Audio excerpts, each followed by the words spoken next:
নমস্কার, গুরু কৃপাই কেবলম। আজ আমি একটা ছোট্ট টোটকা বলবো। টোটকাটি নিষিদ্ধ টোটকা এবং তার নিবারণ। কোনো জাতক জাতিকার জন্মকুণ্ডলিতে যদি ষষ্ঠভাবে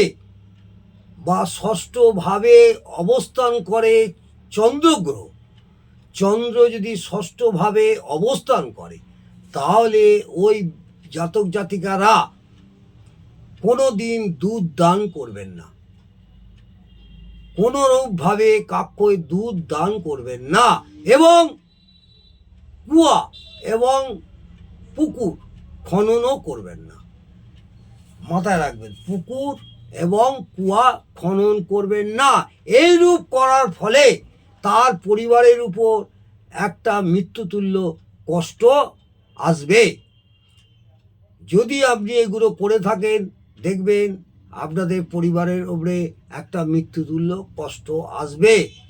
এছাড়া ওই সব জাতক জাতিকাদের মায়ের অকাল মৃত্যুর সম্ভাবনা প্রবল থাকবে, এটা মাথায় রাখবেন।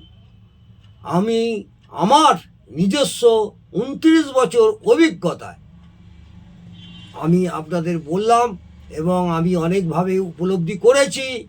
এই ষষ্ঠভাবে চন্দ্র থাকলে আপনারা এইগুলো পালন করুন, আশা করব আপনাদের ভালো হবে। নমস্কার, জয় মাতা।